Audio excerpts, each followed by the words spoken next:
welcome to another episode of Four Guys with Quarters. I changed the layout. I hope you guys find it interesting and entertaining. I tried to make it a little bit more functional with the TV, so that was the goal. Hopefully it works well. But without further ado, we're probably on like episode 38 of season 2 by now or something. I always lose track. I can never remember. But Flamish just posted a link in the Zoom chat, so you guys might have seen that. So check that out. But with me, I have an amazing panel and a very, very special guest tonight. So I want to go ahead and introduce our very special guest first.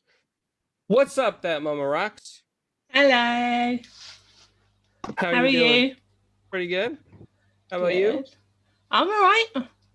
I'm good. Have you played anything recently? No, I'm waiting for a little something that's coming out on Thursday. Oh, nice. Yeah, absolutely. I'm ready. Yeah, I think we are too. I think almost everybody's ready, and like especially Flamish, he's probably like super excited over there now. There's a game coming out on Thursday? Yeah, apparently. Just a little something. Yeah. Yeah. Well, it depends where you live, because actually tomorrow could be the day as well. That's true if you live in New Zealand. No, if you live in America. Oh, so New Zealand must be there before then. Tomorrow in about 36 hours. It comes we'll out just say in 36 hours. Yeah, that's close enough. Yeah. All right. Well, we're going to go ahead and introduce our panel now. Let me go ahead and introduce Flamish, because he's excited over there before he falls asleep. What's going on, buddy? Yeah, thank you, class. Of course, it's like 11 p.m. at the moment. I'm trying to stay awake because I'm on early shift tomorrow. And I wanted to do a favor. I could not let you just stick without me as a co-host of all the stuff that we do. So yeah, I'm just here, buddy. Let's get to these topics. All right, sounds good. And as we speak, I'm updating the. I forgot to update the title on all the shows, so it says Jim Hydro. Anyway, nice. The next panelist, I'll go ahead and introduce Midway. He's been away for a little bit, but he's starting to feel better. What's going on, buddy? Doing all right. Still quarantining. Got a little cough, so I'll try to keep it as muted as possible. Everything's good. Waiting for that game. Been playing PGA 2K. Got an ace, man. I was so elated that I got that hole in one that I had to post it everywhere. So, but ready to get into these topics. Glad to meet our special guest first time, and looking forward to it. Nice. Yeah, sorry guys if I'm a little off tonight. It's just because I'm making sure the layout's not lagging you guys. That's the most important thing. And without further ado, I want to go ahead and introduce Mav, the guy who runs the Xbox Ultimate podcast with his wife Caitlin. What's going on, man? How's it going, everybody? Good to be here with our guest. Glad that Midway is back up and running and feeling good. It's good to see you, my man. Thank you. Yeah, it's a big week. We got a special game coming out on Thursday that the world's excited for. I'm excited to check out another game that actually just released in Game Pass. And then, did you know that we would be getting to play the Medium on Thursday as well if it wasn't for a delay? So it's a shame we don't get that. But however, I'm excited to be hanging out with all of you guys. Nice. Well, glad to have you here, man. Yeah, I wish the Medium wasn't delayed, because that would be something I'd be looking forward to as well. Xbot is saying that your wife has that graphics talent, but you're cool too, Mav. You're cool. Yeah, she's the talented one, definitely. Yeah, check out her new banner on her Twitter. She just made that. I'm a little jealous. You know, my wife asked me this a long time ago. She was like, "Oh, we should do a channel where I put makeup on you." I was like, "No." So, Mav, would you ever let your wife put makeup on you on live stream? Maybe for charity. Okay. Well, Caitlin, there, you heard it first. For charity, Mav said he would do it. Sounds like a great cause. Maybe we can work something out. And Mav is probably like, oh, hell no. VJ, what's what did you going get on? me into, man? VJ, what's going on, buddy? Yeah, all good, clowns. Yeah, thanks for having me back on the show, and yeah, looking forward to discussing this week's topics with everyone. And yeah, should be a good few hours. Absolutely, hope so, man. I try to find some good topics, but you know, like everybody's excited about Cyberpunk, so it's hard to see between the Cyberpunk lines there. But All good. Woo! let me go ahead and bring up my topic list. And you know, the first topic I have here, because I think it's kind of like a small topic to, you know, get everybody start talking, is that Twitch removes the blind playthrough category on Twitch. I guess because some people said that they felt that it was insensitive. And I mean, I could see that in today's environment, right? I could see that in today's culture and political correctness, but in all honesty, the definition of blind means it even says going into something that you're not sure of. It doesn't necessarily mean only the being blind or disabled. There's multiple meanings in the English language. So I was a little surprised, but I guess, you know, Twitch is really trying to do a lot for accessibility. And no, Xbot, we're not talking about Destiny 2. You could post in the chat though. Destiny 1 was better. I'm just gonna say that. Thanks for getting me off topic there, buddy. I know you did it on purpose. But yeah, so I mean, they removed it to be kind, and I think maybe, you know, in today's environment, it was the right thing to do. Mama Rocks, I'm gonna go to you on this first, since that's like our first topic, and you're a special guest tonight. What do you think about this? It's the right thing to do. I mean, I'm not in that situation, so I guess for someone, you know, that does suffer like that, I could see why it might be offensive to them. But you know, yeah. Apart from that, they did the right thing, I guess. Yeah, I can see that. Yeah, it's hard to say when you don't suffer from it, but at the same time you can see where they're coming from. Yeah, absolutely. VJ, I see you got your... Oh, you're on mute now. VJ, what do you think about this, man? Look, I'm not really one who pays attention to such things, or someone is sort of overly offended or obsessed with sort of politically or socially incorrect language or terminology, right? It's sort of occurred and grown around me over the last decade. I haven't even noticed it, to be quite honest with you. I mean, if on occasion, you know, changes are made to sort of, I don't know, allow for a more free, humble, inviting, kind, and maybe an all-inclusive culture, then I guess I'm all for it. I don't want to speak for everyone at the end of the day. I think the important word aspect to ponder or give thought to in this sort of situation is what's not the right thing to do, but what's the kind thing to do, right, or say, right, in any sort of sensitive situation. So, and even then you can end up saying something wrong, right, and just it only takes a few words, right, and then everybody's suddenly against you. So, however, I'm definitely not going to. Also, I think as our pretty guest just said, is that I'm not going to sort of also castigate someone for still using, you know, the blind playthrough terminology when they actually mean first playthrough, right? And I'm not going to do that, right? You still have to be sort of thoughtful and kind, and there's that word again, and a sort of understanding of someone's sort of unintentional mistake, right? Because we do make them, right? I mean, I still make mistakes every single day, right? I mean, I struggled just to get into this live show today via Zoom, right? So I was pressing all sorts of buttons. I was making mistakes there, right there. So you still have to be thoughtful, as I said, and why I'm saying that is that it goes both ways, right? Since let's be honest, for a truly global sort of community, and not so that we stick our heads sort of in the sand, and we want to be engaged with not just with the local community, but you would do well to remember for that most people around the world, in what I would say is more of a global community now in gaming, is English is a second language for a lot of people.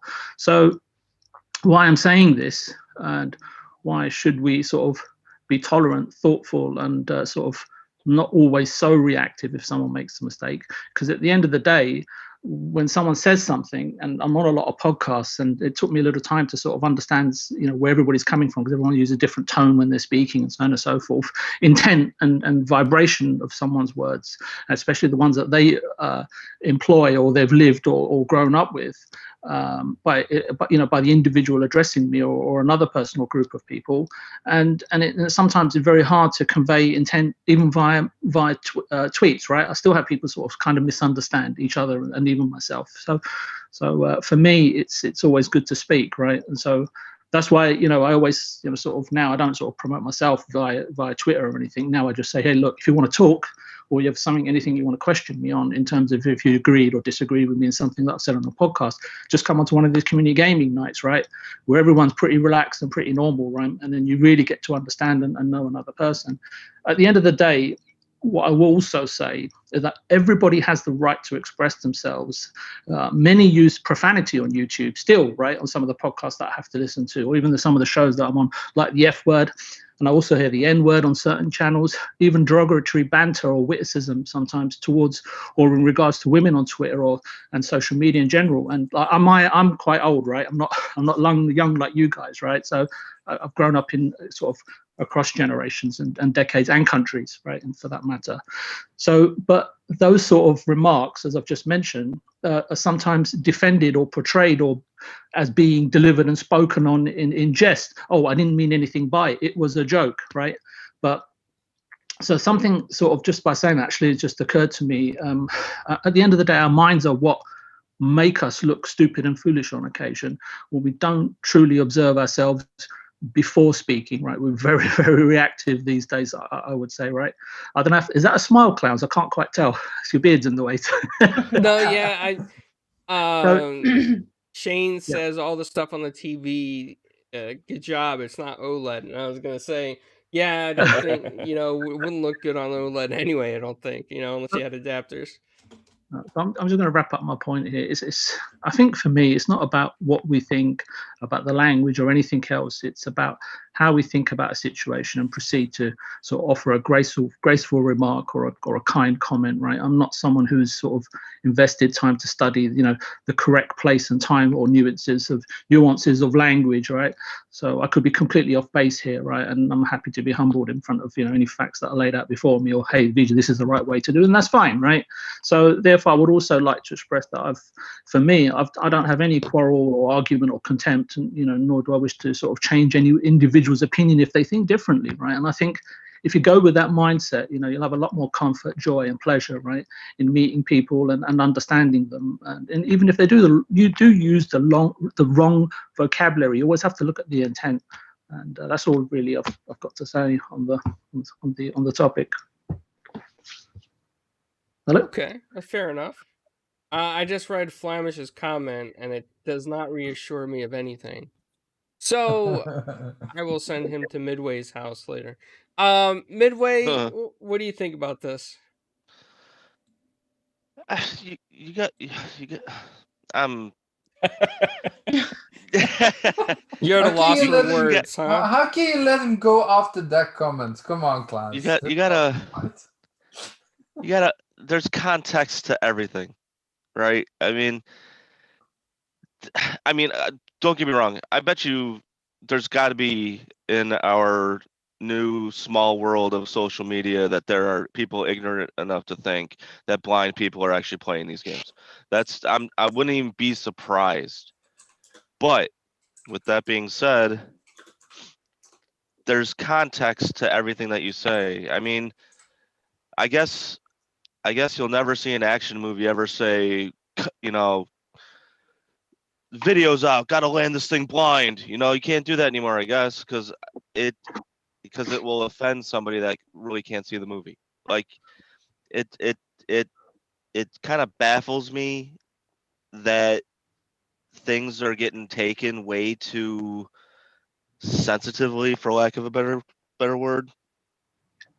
Maybe it's just me not feeling real well and feeling ornery. I don't know. I mean, VJ's 60, so he's hear how he feels about this. So I mean, there's a yes, older people because of how long they have lived with certain terms, like, remember when everything was gay, like, just to put an example out there, I Like mean, like you mean like comedy from the like the 50s, 1980s? yeah, like See, the 50s happy, everything's, Midway, sir. Can I just say something there? You're being very coy. You don't need to be, because we all know you. We all know that you're a really good guy. So say what you want to say, and I'm 100% supporting you, because I just want to hear the truth, right? So don't be coy and don't be shy. Oh, thank you. It's all being recorded so you can hear it again. So I'm one of the most open-minded people that you can think of, and for me, I'm also not that sensitive, I guess you could say. So for me to hear something, a term that's been coined for years, and the reasoning behind the change makes me feel, I mean, it makes me shake my head. But maybe on a business standpoint, when people think blind playthrough, they're actually thinking that these are people that probably don't game well, or I swear there's got to be some ignorant people out there that think that blind people are playing games. I swear to God. But to go to first playthrough, I mean, it. I understand the business aspect of it, but for the aspect of it being um, culturally aware, or to be more sensitive, it makes me cringe a little bit. That's all I gotta say about it. Yeah, fair enough. I mean, yeah, I get what you're saying there. It's like it's the environment has changed from what some people grew up with. Like back in the 1980s, when you didn't have a guide to play a like Super Mario Brothers 3 or something, you just called it, oh, I'm gonna go through the game the first time blind, with meaning like no map, no idea what you're supposed to do, just kind of like playing with no instructions. And like you said, today in today's environment, people do take things differently. So for a business perspective, Twitch, I think, did the right thing, like Mama said. And I think that, with the way sensitivity is today, I think it's very important to make sure that everybody feels included. And if one person just feels excluded, it can really hurt a company, or hurt, hurt their chance of like wanting to go there. And I know that there are actually some blind gamers now that play, that are, I guess, considered legally blind, and they use different objects to help them play. So I believe there's one guy that plays Mortal Kombat. He's pretty good at it. I think Sightless Combat, and he's a really good dude, and he plays a lot of games. So I can understand, I think this is like a flip, a 50-50 kind of thing. Like some people are going to get insulted that are blind, and some might not. And I think just to appease the whole situation, make sure that nobody's hurt, just why not remove it entirely? And I guess I just said, all possibilities on this, but Mav, I want to go to you on this next. What do you think about this? So honestly, I don't really care. You know what I mean? If I'm just being honest with you, so I don't. If I'm really looking at it at face value, I don't know why it's news or anything. Maybe because they tweeted about it, right? Um, Companies change little things like this all the time, not just Twitch or other things, but sometimes you have something out there and you don't ever think it's a problem. It's just like, hey, it's just normal, whatever. And then somebody raises a concern or has a complaint, and then it's like, okay, let's look at this. Okay, yeah, somebody complained. Let's make a change. It's easy. It's simple to change. So I don't know. I mean, is it a little overly sensitive? Maybe, but at the same time, that's not for, I guess, everybody to say, because I'm not the one that's offended, right? So if it's simple and it's not going to really affect anybody, if it's changed, then hey, let's change it. You know, as a business guy, like with my company, like somebody complained about something that was that simple and it upset somebody, I would look at it and be like, okay, well, if this isn't going to affect anybody and it's affecting them, then okay, I'll go ahead and fix it for them, right? So I kind of think that's what it's about. If it had a negative impact on people, then maybe it would be something that we would have to look at. Well, hey, it's affecting them in a negative way. So why would you do that to these people just to appease somebody? Right. But this has no negative impact. It's an easy fix. And it's something that happens all the time in business. And whether it be for a sensitivity thing or just a political correction thing or a technical correction, it's just pretty commonplace. So Very, very true. I hear you on that, man. I can't wait to hear Flemish over there in Belgium. What do you think? Because they have a whole different culture over there. Yeah. Well, I'm not going to my culture because my culture is like we have a holiday with like Oh yeah, yeah. you have Santa Claus. You don't gotta say that on here because I know where Okay. you're going. I know Okay, where I'm you're not gonna say going. no. There was nowhere I was going, but I'll explain that to another time, maybe on my own show or something. But no, in general, I don't care about all that stuff.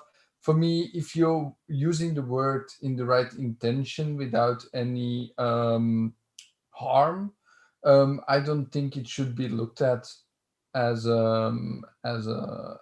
as harmful to others. Also, there's a really great comedian called George Carlin, and Xbot did. I think George he's Carlin? Who's that?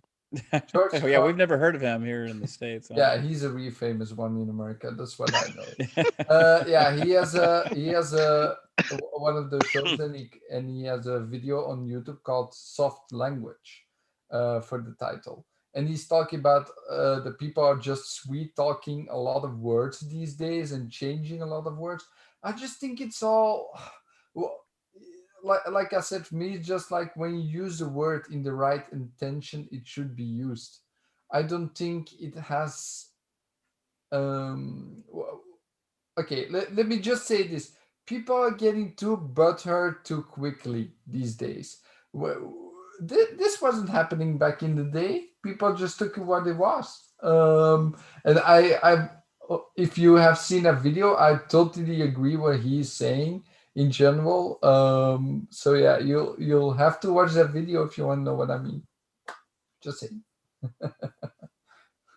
Fair enough. Plop refers to him as Rufus from Bill and Ted's Excellent Adventure. Absolutely. He was good in that. Be Squishy Hero. excellent to each other. Squishy Hero says Flemish said butt hurt. I'm pretty sure he did. He probably says a lot of other things too. No one And we're Flemish. rubbing off I on them. say a lot of different stuff. I also have a little bit of an issue, but I don't think it's just an issue that I sometimes don't know what to say and I just make up words because I think it means something, but then it's something completely different. So yay to me. Does. No, it's definitely true. He really does make up words half the time. Well, I mean, pretty much it's it's the topic. It is what it is, and kind of like there's really not much else to say about it. It's a really kind of like small topic, but it was all over the news lately, so I want to bring it up real quick. But the next topic I want to go into really has some interesting. I think I saw it as interesting. I don't know if everybody else did, but uh Satya Nadella was asked by Mike Spencer, head of investor relations, what is Xbox doing to win the console war? And WCCF Tech quoted Satya's response, and I'll read it off for the chat. So Satya says, first thing, we're very excited about the new console launches in the market, Nadella said. We always have sort of focused on ensuring that our gamer community that counts on us to produce the best consoles as a new generation of consoles which are powerful and really great for gameplay. And we are supporting it with the best content, with the best community. He then continued, but the broader vision we have is ensure that the 3 billion gamers out there are able to play their games anywhere they want, with all the content they want, and with whom they want to. And that's really what we're building our strategy around. You've seen us double our content portfolio with ZeniMax acquisition. You see us make advances in our community efforts and our subscription offers with Game Pass. And that's what you can expect from us. We are absolutely very, very much focused on gaming, ensuring that all the 3 billion gamers around the world would get the best content, best community, and best cloud services to power their gaming experiences going forward. Now, I got to say, I agree with Satya. I really do think that Xbox has shifted their focus from, the hardware sales. Not saying they're going to leave the diehard console players out of the market. No, I mean, they're still going to make consoles that are powerful for you to get, and they're also going to make low-end devices powerful enough to play Xbox that you can get, and they're going to invest in their cloud services and Game Pass going forward. Satya's vision and Phil Spencer's vision is to be able to reach as many gamers as possible, gamers outside of the initial Xbox ecosystem. We're talking like probably third world countries that might have 5G signals or 4G LTE, and they can still play over their phones or something and still enjoy a game here and there. It might not be the greatest experience, but in those countries, maybe they can't even get a console. So I think that it's kind of like a smart idea, and I think that investment wise, putting all that power into the cloud and the blades there, I think that's genius because eventually they're going to be competing with Amazon and Facebook. Google's probably, Stadia I don't think is doing well, but I think I wouldn't be surprised if Google rebrands it and comes up with something new. And then PlayStation is focused on the console hardware, and that leaves them out of the gap hole because they're not going to be able to compete with Amazon or Google or Facebook. And if Microsoft has the servers, who knows? Maybe in the future you'll see PlayStation make some sort of deal with Microsoft. I know that they're already trying to use their cloud for some services, so I don't know. It's just my opinion, and I think there's a clue there that he mentions ZeniMax acquisition. I don't know what it is. I don't know if he means he's going to let everybody play it or if he's going to keep it Xbox. Not sure. But he did make a point of that. So I want to go to our special guest, Mama. What do you think about this quote from Satya? I'm not keen on the whole console war thing. I made that clear on Twitter quite a lot. So this kind of thing, it doesn't really bother me. I'll play what I play. Other people can play what they play. It makes absolutely zero difference to me. Everyone should be able to play what they want. I understand where Xbox is coming from, like with Game Pass. I think that's really smart. I think them buying like Bethesda and that was really smart too. I think they're going to be buying more. I have a theory on that, but I might leave that for later. Oh, what? Bring it out. We want to hear. Yeah, we want to hear. I do have a theory. I think that it's really wild. I think that they may buy Bioware. Ooh, that is yes, because there's been some changes there lately. It just Xbox is going to be at the Game Awards. Bioware are revealing Dragon Age 4 trailer. It just all, I don't know, and then they leave, and I got my tinfoil hat on, and I'm, yeah. I mean, it may not, they're owned by EA, but I don't know, maybe. Well, I mean, that would be pretty epic, like having Bioware. That would be epic. Star and like you can get the RPG of all RPGs.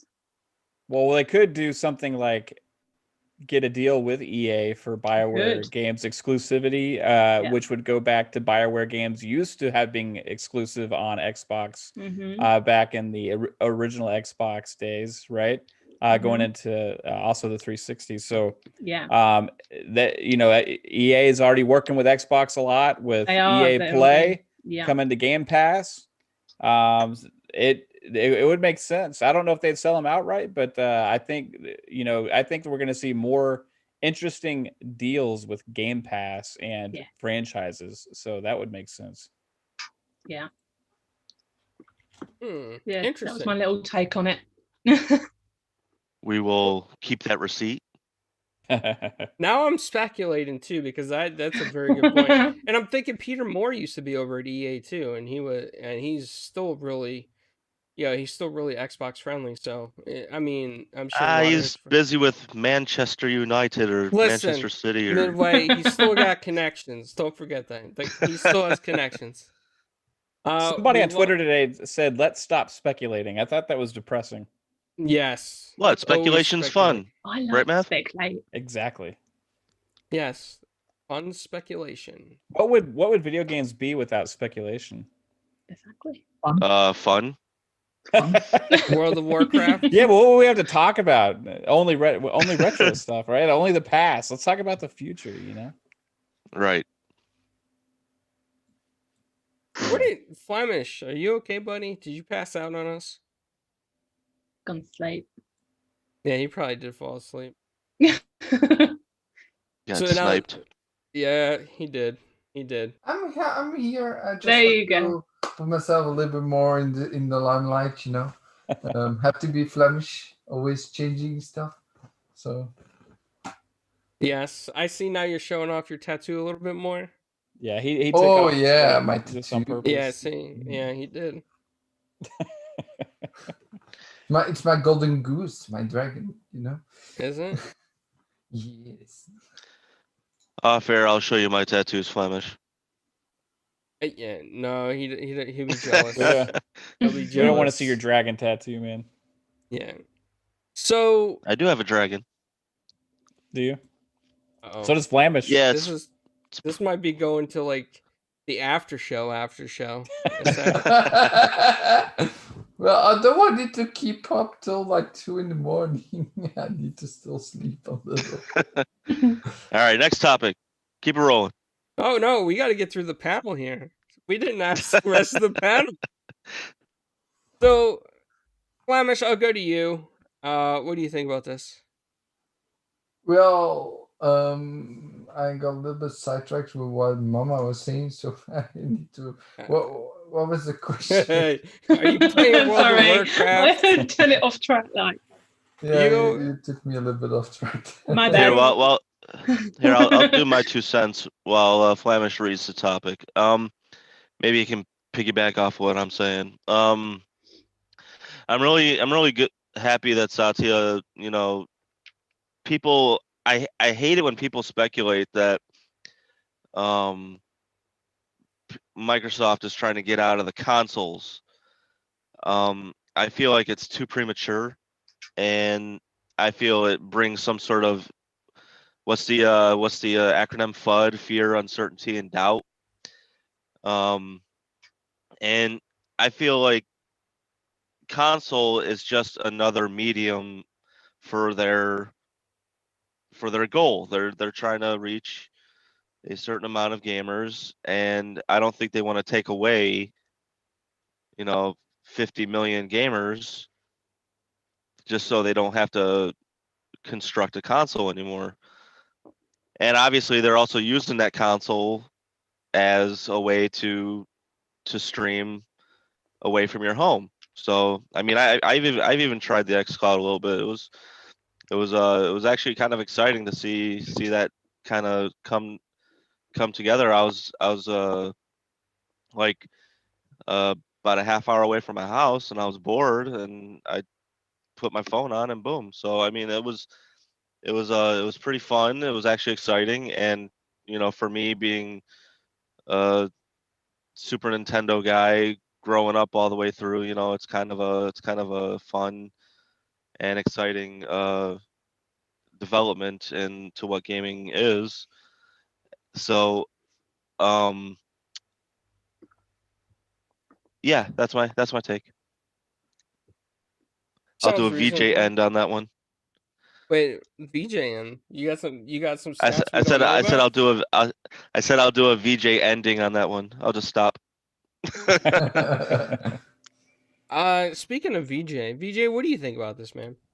God, there's nothing to do with Microsoft or nothing that. But just because we're discussing Microsoft, I'm just taking Satya as an example here, right? Because I've seen a lot of these sort of investor relation things in the past, and so Satya, and I must just correct me if I'm wrong here, Klaus, if I get any of the facts wrong, because I may not be spot on, so please interrupt me, and I'd appreciate the support. So Satya and Phil, I agree, I think to a degree, right, have now said their goal is to make this sort of subscription platform or app and akin to, I don't know, whatever it is, the Netflix of gaming, right, or for gaming, right, and available and accessible sort of on every device.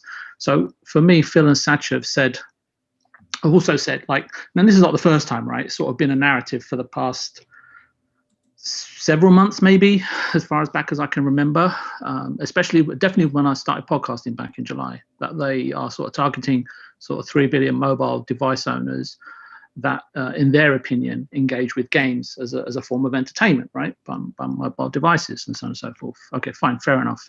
So then you've got this guy, right, who's head of investor relations, and for me, he posed a poor question. Almost felt like to me like I was at a pantomime or something, right, like a plant or a stooge, in my opinion, right? A person who sort of publicly helps or gives credibility to another person. So it's not an uncommon technique. It happens quite a bit, actually. So what sort of head or investor relations, and this is a question that came to me, is that worth his salt or profession, or in his profession, might I add, pose a question with the words console wars in it, right?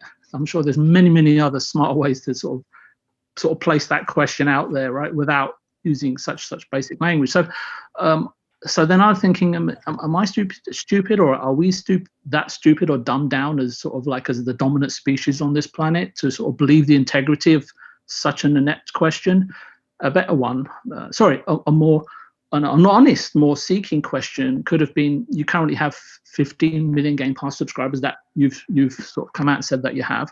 So what's the plan going forward, right? As again, it's for investors, right? They want to put their money into Microsoft, right? And they want a return. So what is the plan, or what's being done, and what's the timing to target, convert, and secure, hardcore Xbox users, or, in my opinion, sort of low-hanging fruit, right? In terms of, 50 million Xbox One owners out there, maybe 50 million with Xbox One, some 360, and some Series X and S, hardware system owners. And then I look across to Steam, right, who've got 100 million active PC gamers, right? That should be targeted, right? And then you've got this number, 60 million or 100 million active Xbox Live user accounts, right? And so what's the plan for them before you go off and start talking about this 3 billion target user narrative? So that's how my brain's working in this aspect, right? In the realms of reality, what Satya has been allowed to say or get away with pertains to me no more than, in my opinion, sort of blue skies thinking. It's an ambition, it's a hope, it's a poor salesman's moonshot for me, right? Nobody goes into a board meeting and sells you that as a strategically borne out sound sort of a business plan, right, or an investment opportunity, right? You're likely to get thrown out of the building, or more likely out of the office window without a parachute. It's simply like PR hyperbole for me, an overstatement, for the simple-minded. It's PR and marketing doing their job to sort of simply galvanize and evoke the starstruck emotion in sort of thoughtless and easily led among us. A notable sort of, for me, it was like a campaign of flattery, or I don't know what the word is, coaxing, sort of designed to attain supporters or of others, or almost like a charm offensive, sort of thing, right? So how about, another question, why is it that Europe, the marketing for Xbox is so poor and lackluster? And what are you doing to combat Sony, who in the UK especially have spent aggressively on outdoor terrestrial advertising campaigns for its PS4 system and its PS5 system? I mean, regarding the Xbox division, I mean, we can't really say anything about it right now. It's just too early. Won't they be successful? Who knows, right? It's all going to come down to, and I think Mavs said something about content earlier, right? It's all going to come down to what the studio output, how consistent it is over this next 7 to 10 years. So the jury, this is a hard reset right now for me going into next gen, especially from where Microsoft is at. And so the next 3, 4, 7, whatever, 10 years is really going to start telling us a story, right? As we said, we're all sort of kind of speculating here. At the same time, I've not come across a single person who wishes to pay $12 or $15. And I think, you know, in some of the sort of Asian countries, not the Far East, but the Asian countries, it may even be cheaper, when Netflix is considerably cheaper, actually. It's only about $5 a month or something. But I haven't come across anyone who wants to pay $15 for Game Pass on a mobile device only. So what are the strategies and the roadmaps of games, right, to sort of entice those 3 billion mobile gamers to pay that $15 per month and access these games via device? Another investor-related question for me would be, what are the findings and results of the test bed, right? And I think we discussed this on the show, Clowns, right? Between the launch of Game Pass in South Korea with the SK Telecom, right, whereby they gave subscribers to the network 3 free months access to Game Pass, right? And also what they did in Korea was with a collaboration with Samsung, right, in the launch of was it the Note 20 and the Tab 7 or something? I'm not familiar with those devices, so correct me if I'm wrong. And again, that bundle, when you bought it, had Game Pass installed, and you got I think it was either 1 or 3 months of Game Pass Ultimate, right? And I know why they've done it over there, right? Because South Korea is the 3rd largest gaming market in terms of revenue dollars, right? It's about 2.5 billion. And I know that they're looking to roll out in Japan in the first half of next year. What Game Pass, for me, right now, is it's great value for us, and especially players, you know, with huge gamer scores. I know yours, Clowns, because I play with you, and I know Mavs, I play with him, that have supported the system for years, right?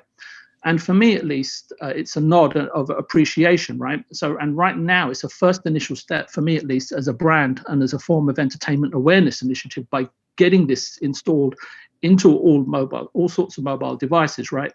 And it will help, you know, build the brand up. But while Xbox target, you know, 3 billion gamers, right?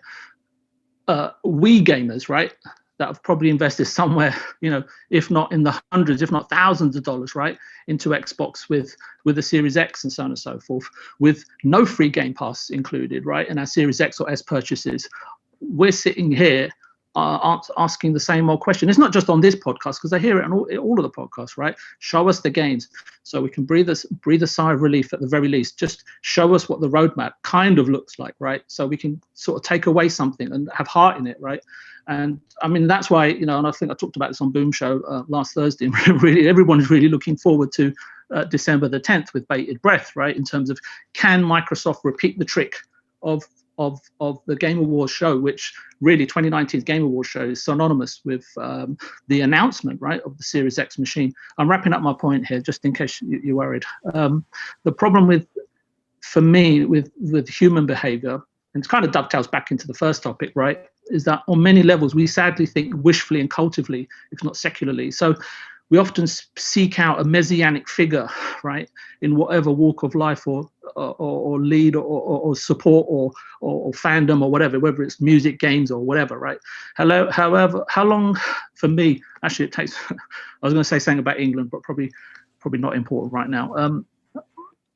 But Mum will probably realize what I'm saying is that how long has it been since the UK or the US, actually, for that matter, has had any sensible sort of adults in charge, right, intellectual, socially, or morally. But anyway, we won't go into that. But I've Don't also talk about the motherland like that. I'll probably be stopped at the border when I return. I've heard people say Game Pass will see sort of the back of traditional gaming model and place Xbox at the forefront of the industry over the next few years, leaving Sony and Nintendo in their wake.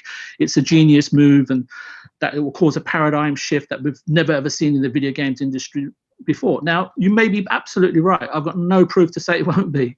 But what if I was Satya, I would do well to remember, in the case of Game Pass, if not history, what has history shown us, if you're leading from the front, then you're definitely providing guidance to those that are behind you. And you know everybody that I'm talking about. The truth of the matter is the strategy or the goal may be good, and we may think it's good, but the truth is very rarely pure and never simple. And anyway, I'll leave it at that. Otherwise, beer till next week. Okay, VJ. I mean, fair enough. You said a lot of pretty interesting things there. And I hope Flamish learned a little bit by now. So, Flamish, you ready to answer this question? Actually, sorry, Clarence, just one thing. One thing I will say. I know not everybody agrees with me, and that's absolutely fine. But I'm consistent because this is the sort of stuff that I said back in July. So I just wanted to sort of get that out there. Okay. Fair enough. You earned 10 gold stars for that, VJ. Help. I just don't have them on this layout yet, but they will be That's there. okay. Clowns, I just want to make it sweet, short, and simple because this topic has been talked about a lot of times. But it just what Phil's saying for a couple of years already when he was the head of Xbox. You just want to reach as many gamers as you want. With and Satya is just confirming this again. So I just see it all going into the right places, and it will just be better for us overall in a matter of months, years down the line. So there's nothing more I can say. So Okay, Flamish, you get a pass because I know you're looking at the ladies on WoW right now. no, That's no, what- no, no, no, Yeah. no, no, no, no, no, no. Yeah. He's playing with the emojis on Zoom. Is he? Mav, what do you think about what Satya had to say? So there's two things really. So first off, like VJ said, pretty much it's just messaging, market speech, right. But at the same point, what I take from it is still a level of commitment because he chose to speak about gaming, right? There's a lot of other things that you could be talking about as well, which I'm sure he did. But to put an emphasis on gaming, and that is as a gamer, it's promising for me, right? Whether it's at the bottom line, it's for profit, it's to make money, and they want investors to invest in the brand, but they are walking that walk right now with the investments that they've made. And I believe that what they're bringing to us in the future is going to show because of that messaging and because of that commitment that they are emphasizing in these kind of things. So as the other part of this was console, right? Is console gaming going to disappear anytime soon, right? Because they are putting an emphasis on the cloud, on xCloud, and all of that. The equation we haven't seen as much yet from xCloud, where VJ was talking about the $15 a month. We haven't seen a lot of. We haven't seen anybody that wants to pay that really just for mobile, right? And I get that, because you're playing on a small screen and that whole thing. But I think the other equation to that is coming in the future with more set top type devices, streaming sticks, apps in the TV that are going to provide people access to these games without even having to own a console in their home, right? Now, when the experience of that years down the line catches up to the experience of a console, then we won't have this discussion as much anymore because it won't matter as much anymore. But that's years down the road. Until that happens, until that technology is equal, because gamers are the heartbeat of what drives this, because the people that have these podcasts, people that are in this chat right now, the people that play these games, the people that are on Twitter, the people that are on all that, they control the chatter. They are what spread the narrative to the casual and to the everyday person, be hearsay or whatnot. And if it's the best experience to play on console or PC by downloading the game natively, then that we're still going to get that experience. Oh, there's going to be another Xbox in the future. Phil's already said they're working on it because the hardware team doesn't leave. Right? So there's no concern there for me until the technology of cloud streaming with latency being pretty much non-existent and them being able to do more because of that, then at that point, won't matter. You know what I mean? That's... Yep. That who knows when that's going to happen. You're talking about future stuff that doesn't exist today, right? So until then, it's going to be cloud, mobile. The other thing with having like the ZeniMax purchase and all of those things, right? That is enhancing the experience. It's an investment, and it's not keeping those things away from gamers. It's providing for more access because of the $14.99 per month price tag, or $9.99 per month price tag if you want to play on like a Series S or whatever, right? So, or PC. So yeah, the ecosystem, man, is moving forward. I'm happy about it. I know VJ wants to chime in here, so. Yeah, no, I just want to jump onto the back of something you said there, Mav, and there's a connection there. You see, what I said was that Game Pass as a first initial step, for me at least, is a brand and form of entertainment awareness initiative. That's why it's being pre-installed in devices. That's why they're offering in places like South Korea and hopefully Japan as well, where Microsoft has been weak, is allowing people to access it, looking at what it does. And then I've talked about this before. What are the strategies to keep mobile gamers engaged? What are they doing to say, hey, look, if you love the way these games look on your mobile, if you think they're fantastic, what are the strategies then to convert them and say, listen, you know what? You don't have to go and pay $300 for a piece of hardware or $500 for a new hardware. And this is where I've mentioned before, the deployment of the all access program is so fundamentally important to get it right. And I know that there's lots of links in the chains there, from insurers to funders and all that sort of stuff. And we've seen in the UK and Europe, right? It's a mess. Well, it has been a mess. I don't know if it's been rectified as yet, but you can then, because obviously you're used to paying a subscription fee, or whatever. I don't have a mobile phone, but you know what I mean, right? The monthly fee that you pay. Yeah. So people are already familiar with that, right? You don't have to sort of educate them in that process. So again, showing them the device, giving them access to the software, showing them then how to convert those guys over, and maybe not a Series X, but as you said, maybe the Series S, it's $300. It is a bargain. And the conversion techniques, right, and strategies that they are employing, and maybe that's why they've only launched in South Korea, to figure out what works, what doesn't work before they deploy everywhere else. But I think that the all access program is critical, is a critical part, or a critical last step in the strategy of converting gamers that potentially want to play console video games but have never made that leap. And take me, for example, right? My nephew's got a PC and he keeps harping on at me, why don't you just come across the PC and just forget all this console nonsense? But I've grown up with console. I feel comfortable with them. And maybe it's my age that I don't feel like, having a PC and then worrying about all sorts of different apps and software, to make sure the system's running smoothly and nicely. The Xbox Series X takes care of it without me having to worry about it. So anyway, I'll stop there. It's just so we can jump onto some other stuff. Well, look at real quick though. Also, like VJ, look at like what Netflix, how they started. They started with physical disc, right? Yep. It transitioned into a mobile and PC as streaming primarily at first, and then now everybody has Netflix apps on the TV, on every device that they have connected to the TV, and all of that. So the education process is going to probably just depend on how many people try out the mobile experience to begin with. People are already familiar with what physical gaming is, right? So once they start getting used to playing those games on mobile, I think via trials, like a 14-day Game Pass trials, you got a device that can check it out.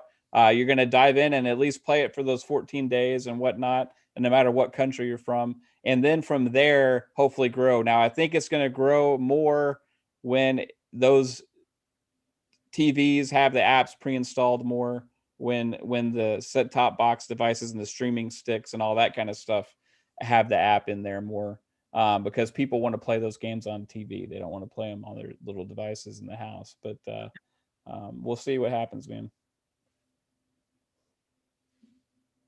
Fair enough. I thought everybody brought in some good points on that one. And speaking of which, since Mama kind of went to the speculation route, I want to go ahead and go to the topic of BioWare's Casey Hudson and Mark Dara are leaving the studio. So I want to get her opinion on this and see if maybe this was like something she was looking at as a clue, or where to begin? So I'm a massive BioWare fan. I have been from way, way back. you know, like Jade Empire and KOTOR and Baldur's Gate. So I was kind of sad when I heard about that they were both leaving, because so many of them have left, and I guess they're the last two. Well, I know Mark Doerr has been there right from, gosh, like right back in the beginning.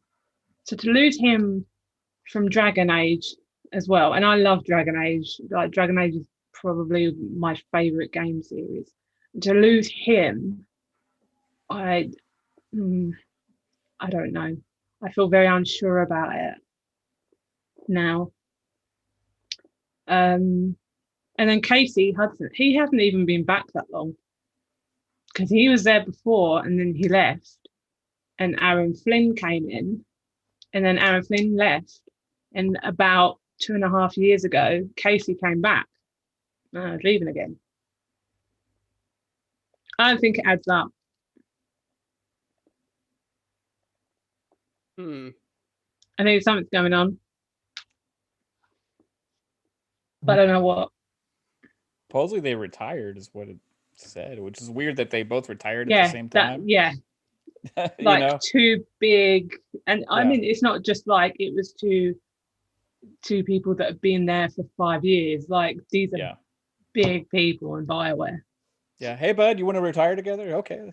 Yeah. It doesn't make sense. No, it doesn't. I don't know. Especially why would you go back to a company for like what less? It was a year ago, maybe. Or I don't know. Yeah. Almost a year. Just to retire a year, less than a year later. He's not that old. You know. He's not. It doesn't add up for me either. No. What? That being said, I'm not going to raise red flags. I don't know what's going on. But one was the executive producer of Dragon Age, which is also one of my favorite games. And my favorite franchise is kind of a spiritual successor to Neverwinter Nights, which is one of my favorite games of all time. But yeah, that's two big time guys leaving, and it's like, it's a big blow. Strange. It is, and especially when, I mean, they're in the middle of production of Dragon Age 4.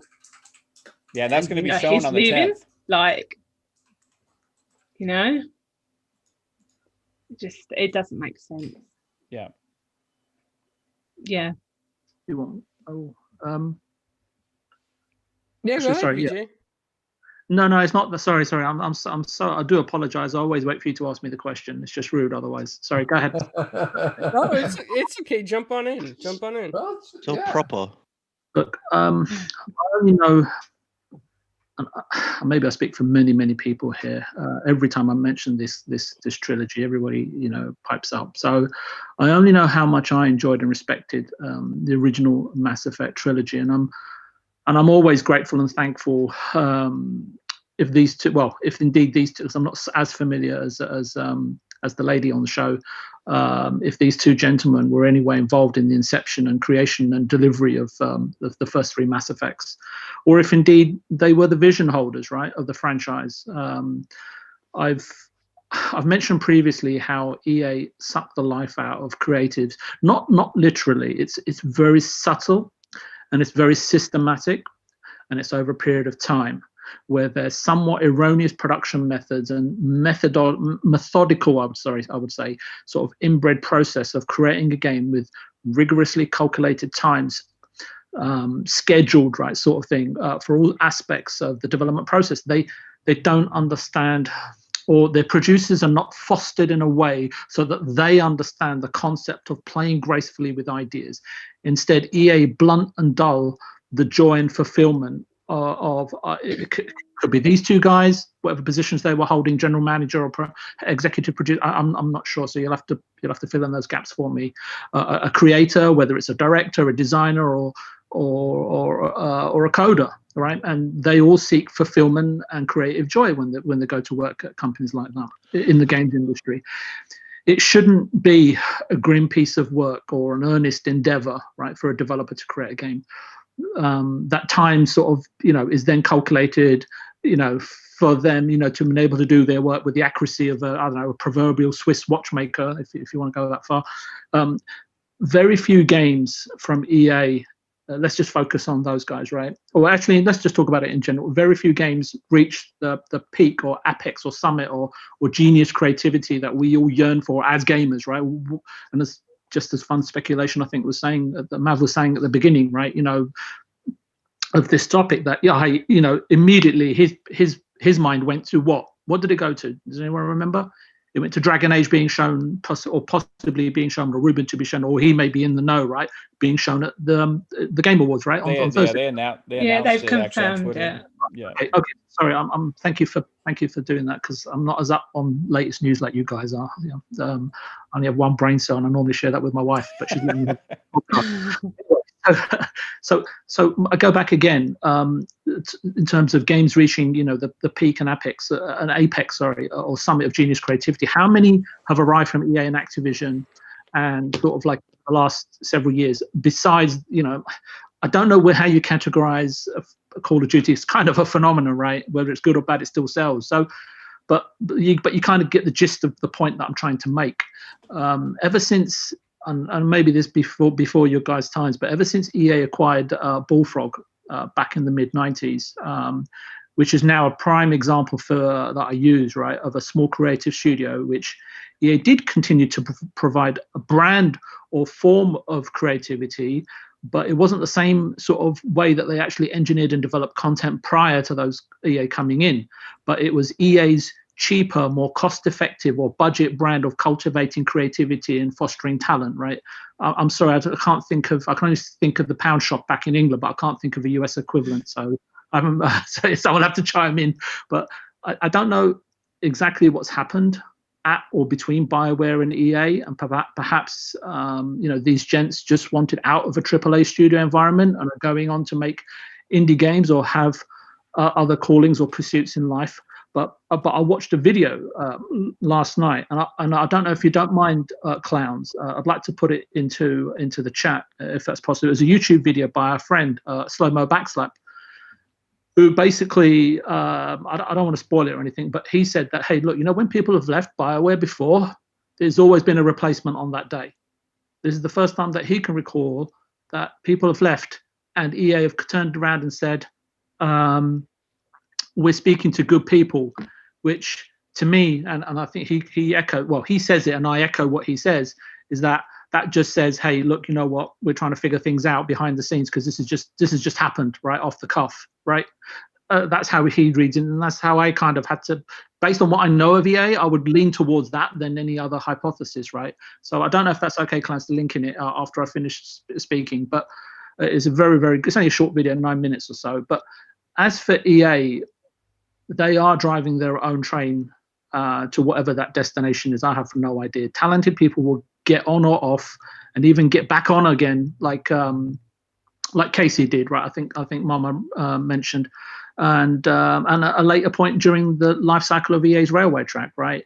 This was obviously the last stop, it seems, right, for Casey and Mark, as far as we know, right? And Slow-Mo did another really good job, where a lot of Dragon Age and Mass Effect people, the writers and producers and so, have gone off to Austin, Texas, and set up a studio there. And because I'm not really sure where Bioware is established or where it's geographically located, and the rumor that he thought that they might end up going there, right, and just reuniting with those guys and working on something that they feel is being supported in the right way. To be honest with you, when I watched Slow-Mo's video, I can't find myself disagreeing with his sort of incredibly informative and candid dissemination and sort of synopsis of what may have occurred, and most probably has occurred or transpired between Casey, Mark, and the execs over at EA. For me, is I was really happy to sort of find that video prior to sort of coming onto the show. I know we had the topics yesterday, and I recommend if anyone's got 5 or 10 minutes, go and give that short video, very informative video, a watch. Yeah, if you want to post it in the chat, I mean, feel free, BJ. You can Sure. do that. I think you should have mod ability, so you should be able to do it. Yeah, I'm going to put it in there. Yeah, it's just very educational, and I think if everyone's got the time, look, we're all gamers. And he's a really good guy, and he's one of the first people. Actually, you and him, Clowns, you're one of the very first people that I heard on podcasting, right? So I've got a lot of respect for you and for him. So I'll just Thanks. pop it in. There Thanks, you go. VG. I appreciate it, man. No worries. Uh, Just Suck up. throwing a few gold stars. Just so watch it after our show. Yeah, of course. Yeah, Absolutely. after the Flamma show on his couch over there.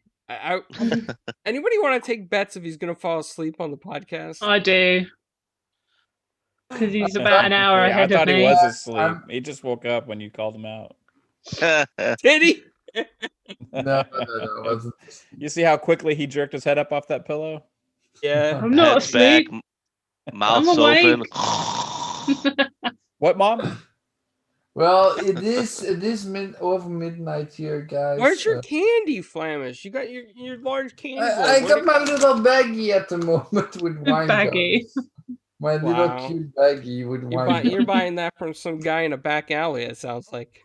No, that's it's the wrong side. Now you actually see what. Oh, I love wine gums. I never wine heard gums of are that. the best. Is that real? Yeah. Yeah. So it's not wine. It just says It's not wine wine. gums, It's- but they're just like gooey gummy candy, a little bit They're harder. lovely. Yeah. They're lovely, yeah. You have them in orange, green, red, yellow, black as well. Depends on the package though. These are the cheap brands. I love the cheap brands of wine gums. Value. Oh, Flamish, you're cracking me up. Flamish, so what do you think about this topic? Do you know what topic we're on? Yeah. I've been reading on that topic a little. Also, listen to Boom Show. It has a lot of useful information on the topic as well. For me personally, it is concerning that it's only been a year, and then all of a sudden they're leaving again. I mean, I don't know what's going on over there. It could be something interesting with Microsoft going on. We don't know. There's so much speculation going on. For me personally, I don't really think about all that stuff. There is enough to think about with games coming out and gaming all the time. So I don't really tend to think a lot about the industry itself, with especially with Bioware not doing the greatest work these days. I don't know how much further they can provide good content, because we're still waiting for Anthem 2.0. We had some small updates. I'm still waiting on a big update on the game. Yeah, it's not going to happen yet. Dragon Age 4 is still years out. I mean, they're coming around. They're gonna show something off maybe at the VGAs, like they said. I think. But that's still years away. So at the moment, I'm not sure if we, except for the Mass Effect trilogy, which is a remake, remaster sort. We don't know what's going on at Bioware for the rest of games. So we'll see what happens. Okay, fair enough. You know, real quick before we get to Midway and fun speculation on this AK map, I just want to say that I think this goes back kind of like to what Momo was saying earlier. Maybe, possibly, it could be some sort of exit because maybe maybe Microsoft is in talks to purchase BioWare and make it great again, or maybe even purchase EA at this point. If you go back to the interview with Jim Hygel, he really Heil, maybe that's the way to say it. He said some things that were very interesting during the interview, and at the end he was very cryptic. But he did say, I could have sworn he said during the interview, EA might be here one day but gone the next. I'm not sure. I have to go back and listen. It was 3 hours long.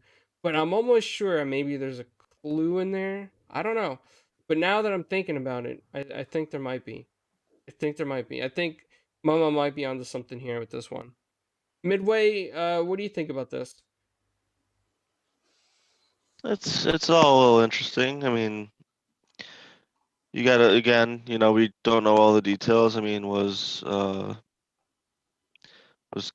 Casey there in just some type of advisory role, trying to get a ship righted? Was he promised something by EA, and EA kind of trapped him in there, and then he didn't want to do what they wanted? I mean, the article that you sent us said that this Christian Daly is taking over the Dragon Age series, and she's a former Blizzard dev. What are Blizzard games good for? He was the one actually working on Anthem. So he's been the one tweeting out all the stuff that they're working on, like Anthem 2.0. And now they're taking him there and putting him on Dragon Age. Well, even Anthem makes my point too. I mean, there's a lot of stuff, transactions in these games. You know, maybe they're trying to make it more of a service game, because that's what EA has been kind of wanting, and that's one thing that I believe Casey has been fighting over, has it not?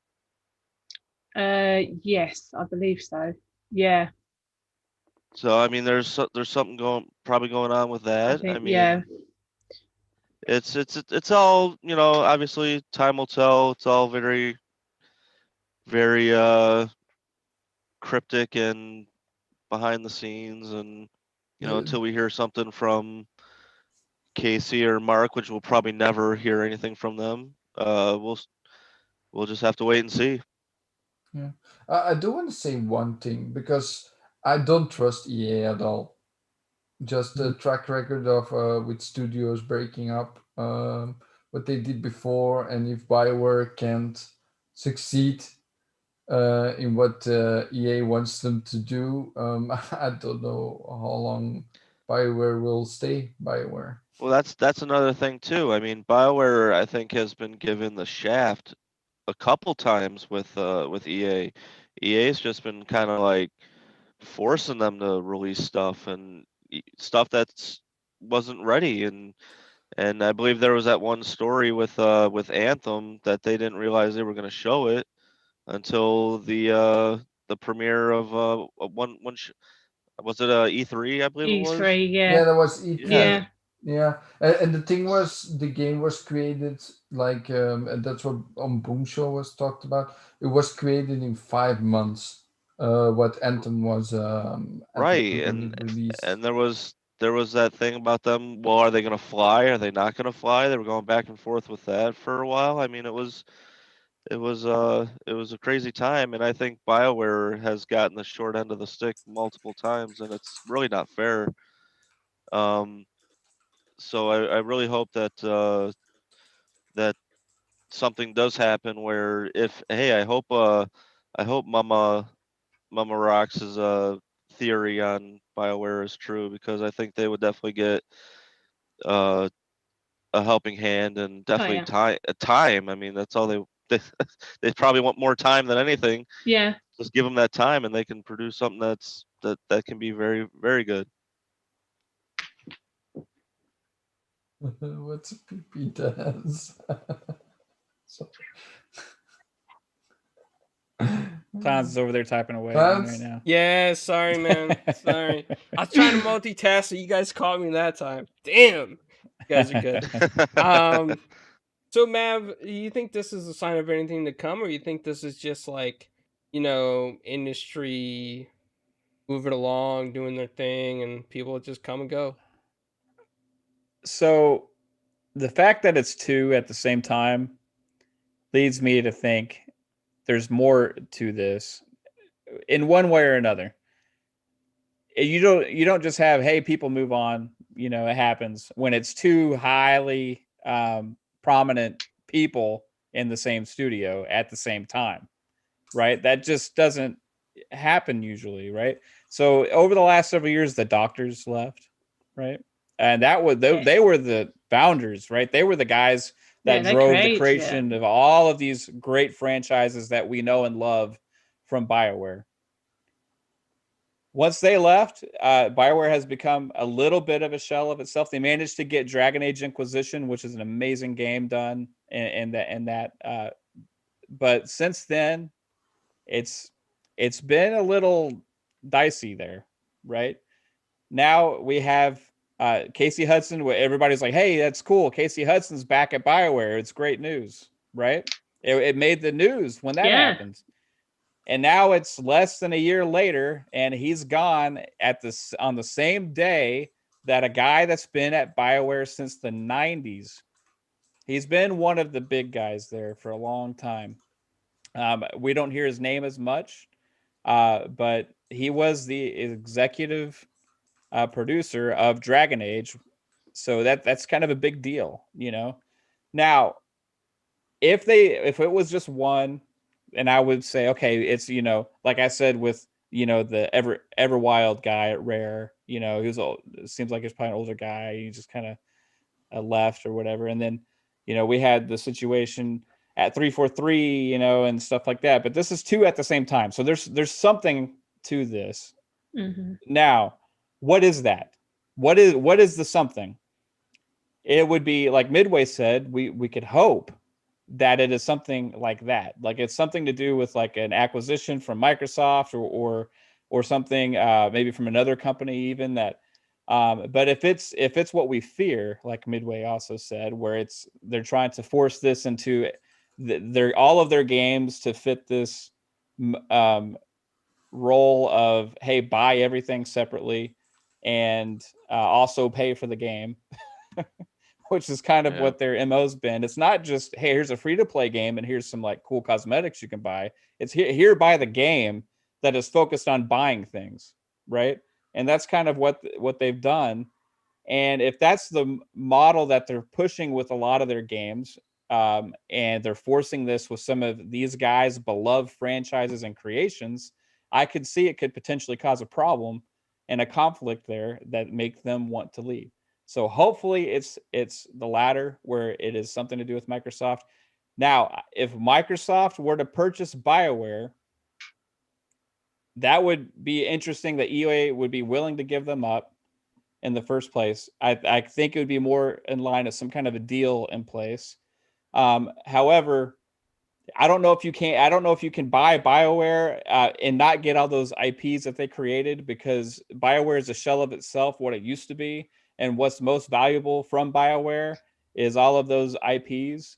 And I don't know if EA would be willing to let those go unless it was for a crazy price, right? So, I mean, you're talking about Jade Empire. I don't know if Xbox owns Jade Empire or EA does, but you got Jade Empire, you got Mass Effect. Obviously, Knights of the Old Republic is Star Wars, which also EA owns. It has the licensing to right now. Yeah, Xbox, so man, the Star Wars box. yeah, I mean, they can't go back to Baldur's Gate or Neverwinter Nights because those are D&D, right? So that's a different license also. But a lot of their games, you know, they wouldn't necessarily get just by getting BioWare, right? So that would have to be, I don't know, that'd have to be part of the deal, I think. It's interesting. I don't know where this is going, but I'm hoping Dragon Age looks amazing because it is one of my favorite games, and I hope that what we see on the 10th leads us to more of that story, classic RPG style experience instead of Anthem, but with dragons. That's all I have to say. Anthem had so much potential. Oh, it did. Oh, I was excited for it. Yeah. It The still has flying and the potential, guys. combat. It does. I'm gonna say this. Everyone is like, it's over. No, it's not over. Anthem 2.0 looks great. What they have shown so far from the concept art, and I'll believe it when I see it, Flamish. I'm not I'm just anticipating. I'm not excited. I'm just anticipating it. That's all. It's kind of the same thing, isn't it? No. The doom and gloom for me says that they're going to implement something like Ultimate Team in Dragon Age, and they can't. And, It's getting cracked on at the moment by Ultimate Team is the most disgusting thing by any company in video games. Yeah, period. but they're getting a lot of discussions around the world that it's that it all has to do with gambling. So yeah, how much of a percentage is that of EA's profits? Now their EA's profits has transitioned like heavily in the what microtransactions category, and that's all built at the pillar on Ultimate Team. So without that, what happens to EA now? Right? Can they shift back to another model? It's gonna be interesting. I think they're stuck. That's why I believe Dragon Age 4 is gonna have a fair amount of in-game transactions. Well, Yeah. but if you think about it, why did they release a single player game with Respawn then? Because it's Respawn. Yeah, that's Vince Zampella. He's our ray of sunshine and hope at EA right now. they made that acquisition, or no, they made that deal with Respawn to start them up, and he's worked his way up from there. And his games sell and make EA look good, and they keep putting them at a higher position right now, right? They don't own Respawn. They just have that partnership, correct?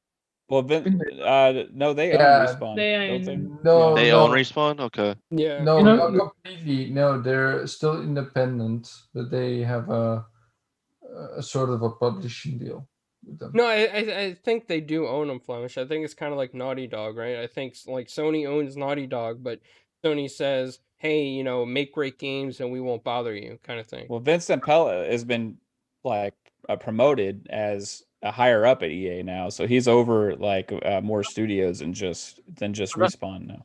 Interesting point there, Mav, because normally, look, I don't know the ins and outs, but those two leaving and knowing how close those two must have been speaking to somebody at a high level at EA is, first of all, there's egos. Number two, if they had a vision for the game and the EA are not supporting it and they didn't want to put out another, what is it, Anthem, that really didn't do too well. Yeah. And that's fair enough, but you would have thought that someone of Vince's background, right, would have at least have been able to bridge that conversation and somehow try to make that work. I don't know if he was even in the picture or in, because as you said, yeah, I do remember him being promoted or pushed up, maybe even up to board level, right? But it just still surprises me that, when we know some of the other faces at EA, but not off by hand, but definitely, some of them look like James Bond villains.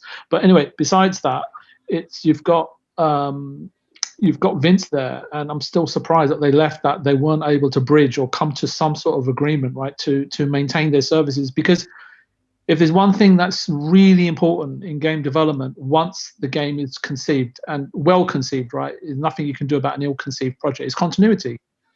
And you would have said, fine, from someone who loves making games and passionate about making it, you'd have thought that those two guys would have stayed, right, even if they couldn't find, the exact common ground with EA and what they wanted to achieve.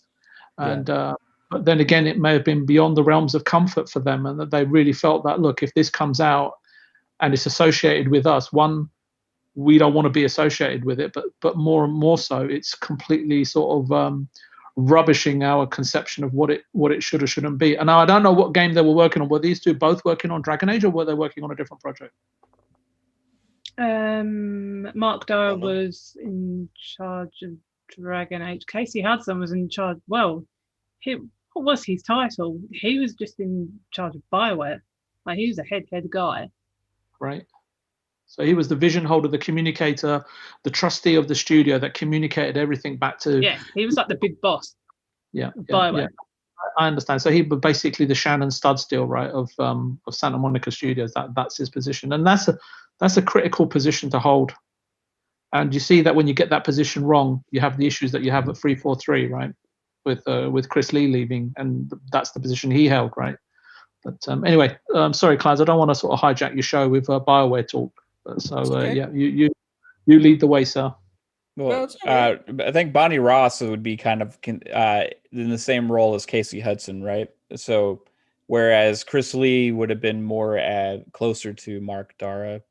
Yeah, I thought that as well. But when we were talking about it, it kind of felt to me that Bonnie was there, but then she kind of moved up a little bit, and then Chris Lee was in the firing line of that studio, and he was pretty much placed there by Bonnie, right? Right.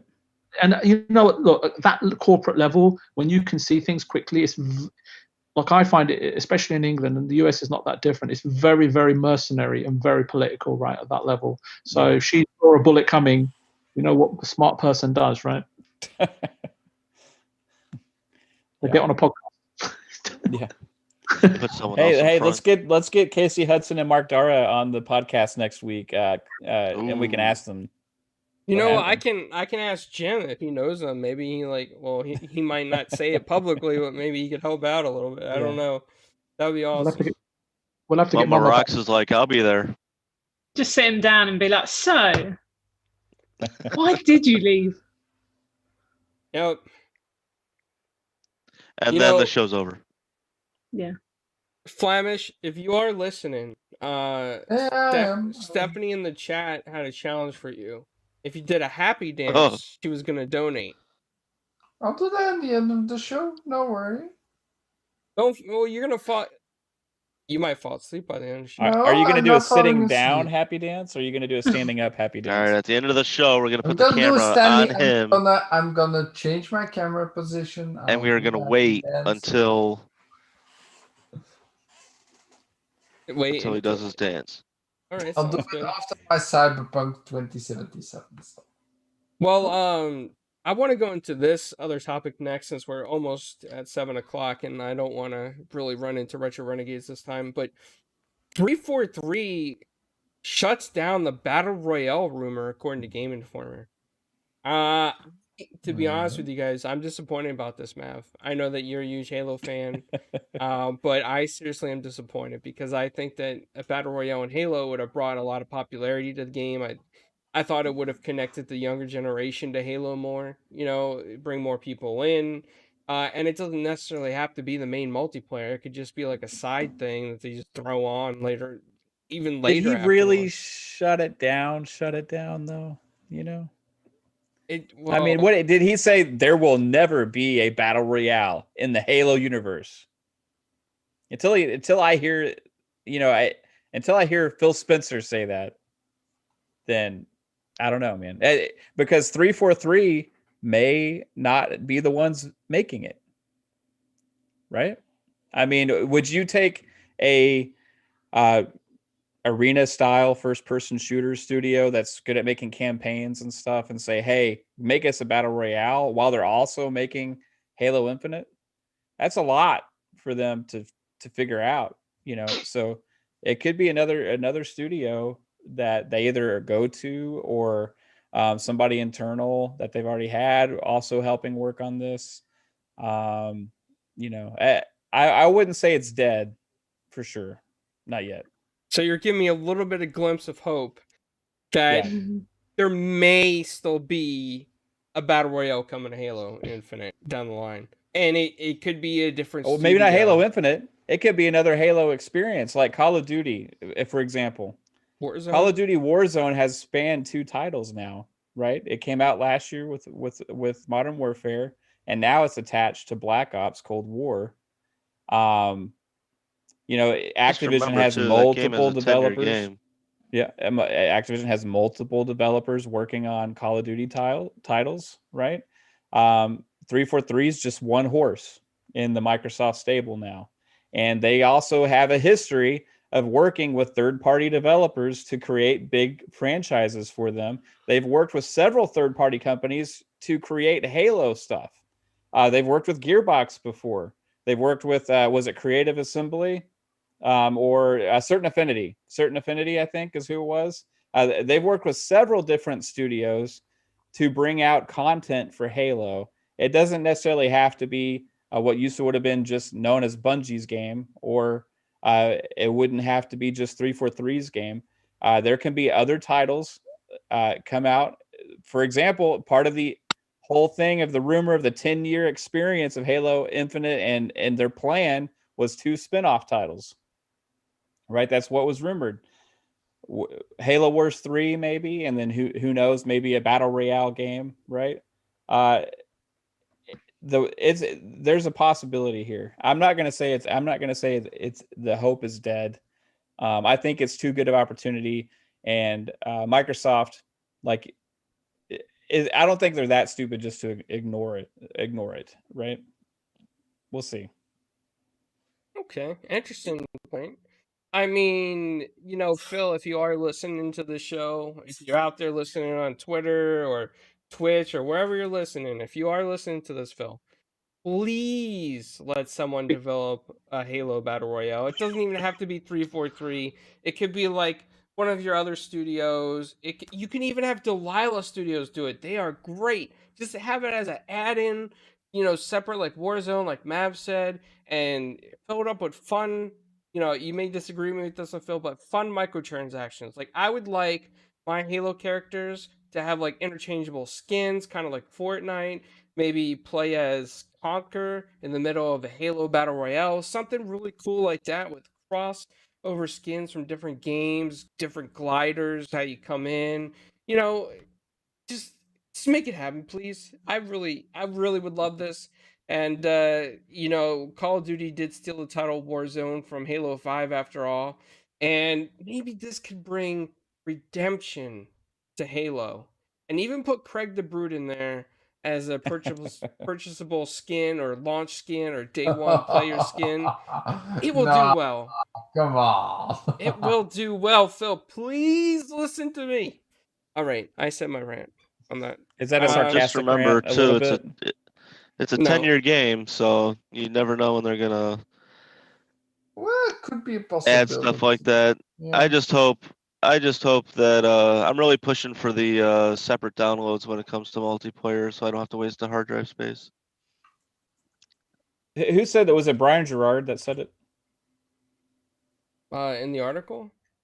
Yeah. Who was the 343 guy that said no? Let me get to the article. Checking.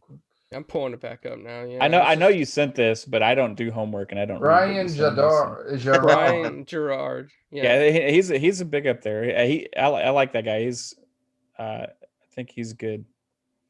But doesn't mean necessarily because like I said, 343 it says no, because they've said no numerous times now. So and the rumors still have not died. But with Halo Infinite launch, I don't think that's going to happen.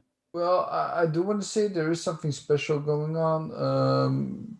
Psychonauts 8 in chat is saying that Halo Infinite is on the store of Xbox right now on the Xbox app, and you can click on it, but you can't launch it, of course. But that is more info coming soon. So that's also something interesting. What if that is? Rumor that what if that's a battle royale released mode in the spring? Yeah, I think it's gonna release in spring. I'm still thinking that. I'm not thinking it's gonna release at the end of the year. I'm thinking they're doing something special for that, but not just releasing Halo Infinite. Would be stupid to wait till the end of the year if it's ready before, I think they want to bring out that game as soon as possible in the hands of the fans, because we're all dying to get more Halo. Because it's been a few years, so yeah, we'll see. All right. Well, I mean, we're almost at the 2-hour mark, but Mama, would you play a Halo Battle Royale? Okay, so one, I don't really do battle royales. I'm not very good at them. And two, I haven't played a Halo game. Oh, don't tell Mav that. Don't tell Mav that. Oh. Yes, I mean, I had with technically, I played the first one for a little bit, and then I was driving a vehicle and I got stuck and I couldn't move it anymore, and I gave up. Well, and I've never come back. All right, hey clowns, I gotta go, man. You need to get a buddy. You need to get a buddy in there that helps you to. I'm just kidding. And does all the driving for you. I'll be your personal chauffeur for that game if you want to. I'll be just driving. Just get me to the other side so I can carry on. Yeah, no. And I'll be like, I'll be waiting right here till you get back. Don't trust Flamish driving anything, because it does not. It does not end well. Yeah, I'm gonna be driving over. Here's my confession. I didn't get into the Halo until the Master Chief Collection came out, and then a year after Halo 5 came out, that's when I played them all, and I played them all in order. And I'm gonna tell you, Mama, it's a great story. You'll love it. Give it a shot. Give it another chance. I'll try. So those there's a YouTube creator that actually had never played Halo. He's mainly a PlayStation guy, but he's a YouTube creator. His name is DB Geek, and he went and he started playing Halo to see what it's all about. He went through and he kind of streamed his reactions to all the games. Now he's an uber Halo fan. So there is still hope for everybody that is lost. Well, Come I to the mean, light.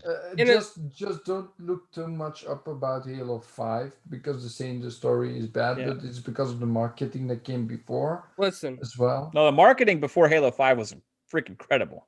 I'm gonna I know, I'm but gonna- it changed how people I gotta- saw Yeah, Halo yeah, 5. I think Halo 5. No, you guys are gonna disagree Great with me. game. Great game. I think it had the best campaign. Whoa, that's a hot. Hey, put that on Twitter. Just I- just say that. Hold That's all you on. got to say. I think Halo 5 had the best campaign and just nothing else. I want to see what happens right now. Oh, Please, man. I have to see what happens on Twitter if you just post that sentence. And can I put best multiplayer too? No. Well, that's no debatable. hashtags, no gifs, no pictures, no @s, nothing. Just put Halo 5 has the best campaign. That's it. I want to see what happens. I did. I put it out there. Was that one guy sitting at the table with his coffee with the white sign say Halo 5 changed my mind? Also, then there's a lot of people going to be like how we were in the party last time, Mav, just like one more comment, one more comment, one more. Yeah, your phone's gonna be blown up for about 3 days now, man. Yeah, probably. You have to silence that notifications. No, I'm gonna post this on Twitter with a video from this YouTube from the video. Retweet. Yeah. Mav, your wife said to Mama, she's like, "Wait, what?" So I gotta put. Yeah, the she's a big Halo fan. Daz. I'm Hey, sorry. but my wife doesn't play the campaign. She plays only multiplayer. Okay. Yeah, I just never have. If it makes a difference, I have the whole collection downloaded. Now that makes it worse. Oh, yeah. Let's You've just had stop it the whole talking. time? Yeah. You mean you just haven't hit play? Hmm. I can No, I understand did. that I did 120 technically gigabyte do hurdle. it. I did technically press play, and I got so far, and then this vehicle just Yeah. It's forgiven. I haven't played it since. So you have homework. Midway's The next time you come back on the show, you have to complete all 5 Oh, games. God. Oh man, Caitlin says you had one job. Job. You know, I'm gonna say something here too, though. Like Mav, I'm gonna be honest with you. Join the OG Xbox, the original Xbox, when Halo first came out. I hated it. I played Rainbow Six 3 Black Arrow, and the Halo guys that used to come in Black Arrow, we didn't really back then made them feel welcome. Remember those days? The Halo versus the Rainbow Six guys. Were you there for that? I'm sorry. I'm just still recovering from the first thing that you said. And then I played Halo 2 multiplayer. I gave it a shot, and I flipped over a warthog with somebody in it, and they got really angry. So I was like, okay, this is terrible, this game. Yeah.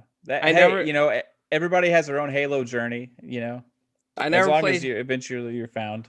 I never played Halo 3 multiplayer back then, or Halo 4 multiplayer. Yeah. I just went straight to Halo 5, and I was like, oh, I like the campaign of Halo 5, so I'm going to go back and play everything in the Master Chief Collection, which I did. Yeah. And I still think Halo 5 has the best campaign. Hey, every experience clicks with everybody differently. It's okay if you don't like Halo. It's okay if you don't like Gears. It's okay if you don't like God of War or The Last of Us, It's whatever clicks with you. Now, Halo was what got me into Xbox. I think it did a lot of people, yeah. So, for me, it has a special place for me because of that. It brought me home,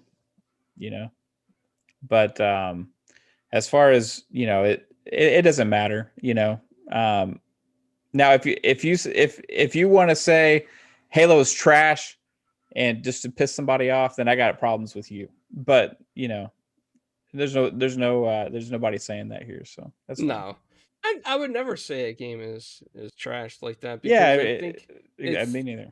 If it's fun for somebody, it's fun for somebody, Hmm. Your wife says, "Quit being nice. Tell us how you really feel." Yeah. Do you feel Yeah, like I'll this? refrain. I'm refraining. I'm like midway tiptoeing right now. I'm like midway earlier about the sensitivity Is thing. that how she would Tiptoeing. feel like if somebody just took her makeup collection and threw it out the window? Yeah. Well, I will Or her say this. purse.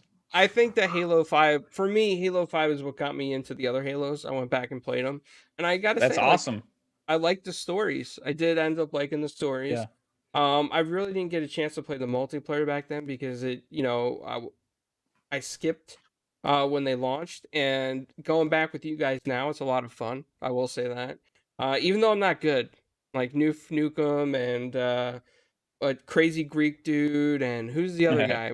But they always headshot me like 2 seconds. Bam, Yeah. I'm dead. It's a developed skill.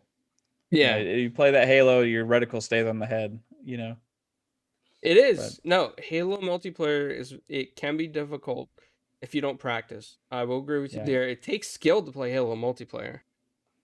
It's so the first time I played Halo was Halo CE with my friends. They had an Xbox. They brought it over to my house, and we played 4-player split screen multiplayer. And they tore me up because they've been playing, right? I had never played a shooter like Halo. I played GoldenEye, right? But it's pretty different. But man, once you keep playing and you get that competitive streak going, it can really take hold. Halo 2 was the birth of online first-person shooter matchmaking competitive play, right? And I think that a lot of shooters that are online competitive shooters have taken a lot from that experience to kind of become what they've become. So, props to Halo for being amazing. And I'm sorry that it took you a long time to discover it. It's amazingness, but you got there eventually. Halo 5 got you. And you what's your favorite one now as far as multiplayer? I still like Halo 5 multiplayer the best. Yeah. But I will say that when I'm actually playing in a group with like you guys, that is more fun than playing Halo 5 multiplayer by myself. Yeah. Yeah, and also again, guys, Master Chief Collection. It's like a new game. I'll say it on every podcast I get on. Halo Master Chief Collection is like a new game now after the update. So I will say this. So everybody in the chat and Mama, everybody out there that's listening or on the podcast, you're always welcome to join in these Xbox party nights that Tushy has and Mav sometimes has with Halo, and they get big games going, and I gotta say, like, it's a lot of fun. And I can't trash talk anybody because I'm so bad at Halo, but it is a lot of fun. Just watch out for Mav. He's really good. When I say good, I mean like he never misses. So just hide behind trees and try snipe him. That's all you could do. I'm okay. Yeah, I can't. There's someone that's way So modest. better. I'm not gonna call me. Flamish is pretty good too. Nah, come on. I'm not good at like the silly modes. When you play like the fun like weird modes and stuff. I'm not that guy. But like give me Team Slayer or Slayer. I'll hold my own with that. Well, for me, it's the game mode SWAT. The SWAT game mode is just so much fun to just SWAT's have my headshots. best. Yeah, that's my lovely game mode. I'm already getting responses on the Halo 5 had the best campaign. People are giving me gifs of people. I'm gonna post that later, Clash. You're gonna be ready to flame. I'm gonna be watching those comments so you can delete those because it's gonna be my post. Oh yeah. Before we do the outros, Flamish, can you do your happy dance? I first want to talk about Cyberpunk. Last little segment. I need to call everyone. So guys, there's something exciting. If you're gonna play Cyberpunk, which everybody on the panel does except for Klaus because he hates the game. He doesn't like the game. I'm not excited for it, as the Not excited for terminology. it. That's what he means. He's not gonna buy the game. I need to buy it. So no, if you want some free stuff, Klaus, can you maybe show it off on the stream as well? I sent you the link. Free stuff you can get from Cyberpunk, which is a samurai sword skin or samurai sword, sort of a plushie or backpack. I don't know what it is. It's something weird. There's a T-shirt of the Witcher, like the wolf logo. There's a T-shirt of GOG itself with the GOG logo, and then like a jacket with the Witcher, the wolf house also on the back, which is so cool to have. But to have that in your game, you have to basically go to GOG.com and make an account, and then basically you link your GOG account to your Xbox account if you play on Xbox, to your PlayStation account if you're playing on PlayStation, or your PC account if you're playing on PC. There's a lot of like Epic Game Store, I think it is, that you have to go to. So yeah, if you do that, you get some free stuff. It's cool. The game is coming out in just a little bit longer, man. Just a little bit longer. Oh, can't wait. Can't wait. That was All right. Hashtag happy dance. Let's go. Happy dance. That's a sitting down one. That doesn't count. Yeah. Hold on. Let me prepare myself. Yeah, you got to take somebody else got to talk to take the camera away for a little while, so that way he can get changed and like stand up and do all that kind of stuff. He's gonna practice with his camera off, and we're gonna hear like Al that he fell or something on the couch. My back. Make sure that my camera does. There you go. Yeah, your camera's on off my right now. Well- You got time to. Yeah, I know it is off, but I need to put my webcam in a nice place. Let's see how that looks. Yeah, the chat is begging you not to take your clothes off. Why would I take my clothes off? Come on, guys. I don't know. You're Belgium. Yeah. Don't all Belgians walk around in the nude? Isn't that just what happens? That's what I heard. Okay, let me do See this. the GIF on the screen? Oh, we almost saw his butt. Okay. No, there you go. What? You have to speak. You have to speak while you're dancing. What do I have to speak? Because we're gonna laugh hysterically at you, and it's gonna take the camera away. We're gonna clap. Sing your favorite song. Well, okay, I don't have a really favorite song because my favorite song No, is... he just has to do a happy dance. And 343 just announced that Halo Infinite out fall 2021. All right, do your dance. Is that the new subscribe image? See, we're gonna have. There you go. Is that your That's happy Anybody got dance? some dollars? Anybody got singles? Yeah, now I need to wait for